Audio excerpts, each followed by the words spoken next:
there and welcome to our Euronet Plus weekly show, You Talking to Me. Today we're going to talk about Lampedusa tragedy 2 months after and see what the European Commission has learned since the tragedy.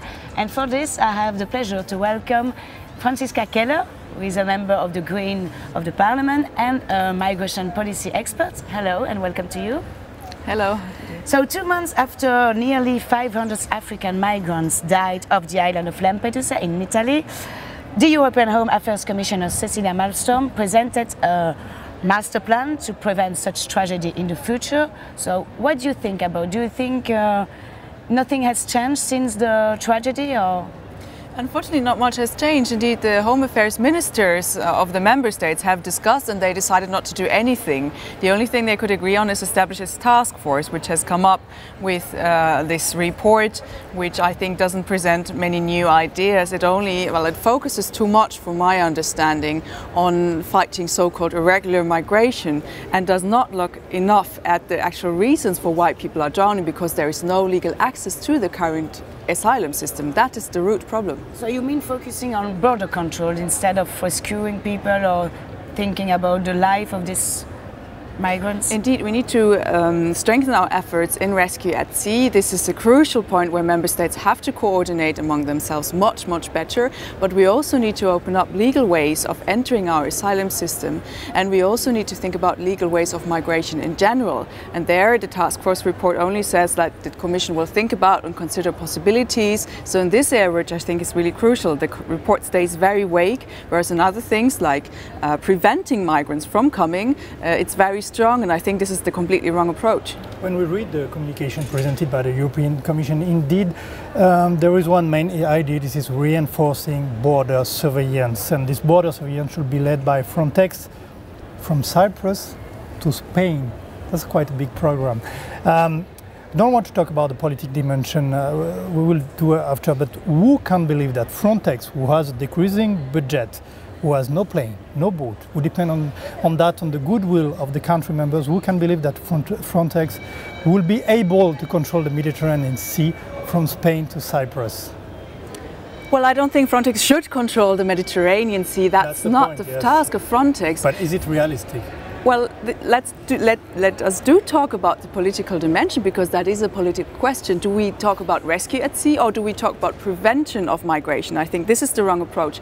Frontex is an agency that was created in order to prevent people from coming, and this is the basic flaw of the whole concept. And yes, we need to step up our efforts in the rescue at sea, but indeed not with Frontex. And by the way, the budget of Frontex is not decreasing, it's increasing the whole time. They gave 8 million euro exactly more. But before that it was decreasing. No, it was never decreasing. It has never been decreasing. But of course, because each but they have day no plane, they have no boat. They have no plane, they have no boat. They always have to coordinate among the member states, and that's why I think. I mean, that's not the reason why I think that Frontex is ill-equipped for that. I think they have a different mandate, and I don't like the mandate, which is prevention of migration in the sense of stopping migrants from coming. Like the mandate, but my question is that actually they say we will reinforce it and we will control Mediterranean Sea. You're not for that. This is something that we understood. But also, if you were for that, for this political dimension, that will not be realistic. That's my point. Well, Frontex could make an effort and try. I mean, you have to ask Frontex whether it's realistic. In theory, you could imagine probably things, but that's not my point. My point is I think it's wrong. There is also another important question which concerns the joint patrolling in third country territorial seas. The aim is to act from the beginning, directly near the coast when refugees are embarking to cross the Mediterranean Sea. Do you think it's a safer way to fix the program? Because this is a new policy. Well, we're going to near to the coast and we will fix it. Actually, it's not a new policy in the sense that the EU and its member states have been working closely together with third countries for a long time. And I think that is another problem, because now we're telling the third countries like Libya, like Tunisia, to stop the people that are on the way to the European Union. We're letting them do our border control. So we're externalizing our border further and further. We're giving other people the responsibility to deal with our border without us as Europeans, without civil society, without citizens having any control over whether they're respecting human rights, about whether right to asylum, the principle of non-refoulement, etc., whether all of those things are being applied. That's a bit easy for the European Union, no? To just get the responsibility to the others, to the third countries, and so just blocking the Exactly, migrants. it's leaving the dirty job to other people. So yeah. So what do you propose? I propose that the member states have to step up efforts in rescue at sea, and that we should have a European coordination as well of rescue at sea. Plus, we need to have legal ways of entry in order to prevent the root cause, which is that there is currently no other way than coming over the Mediterranean. The land borders are closed, we have all these fences everywhere, and there is no legal way of entry. So what are people supposed to do? We have to go to this root cause. When you talk about these legal ways, what is it about, for example? For instance, you could think about for refugees of a humanitarian visa where people can directly enter the European Union in a safe way. And you have to talk about... Austria already tried that, if I'm not wrong. Austria. No, it was already. Switzerland.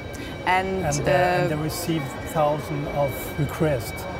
Well, right now we're getting thousands of requests, but only of those people who manage to cross the Sahara, cross the Mediterranean, and we're not getting to those people who are actually most vulnerable, who have no chance of leaving their country of origin. Apart from that, we need to think about legal ways of migration, of labour migration also into the EU, because we currently don't offer anything except for the blue card, which is only for the most highly qualified people. Legal channel to immigrate in Europe, it's a small chapter in the European Commission communication. They talk about seasonal workers directive for students, for researchers. It's not concrete, and it's not concrete. Why? Because the European country members are not, they don't speak the same voice on that. Exactly, and that is a problem. I think if we want to talk about a European answer to immigration, then we have to also think about what is common for legal migration. We can't just say the only thing where we cooperate is to keep migrants away. I think this is the completely wrong answer. Fortress Europe. This is what we are doing now. And we are pushing the border to North Africa. Exactly. Which is quite easy.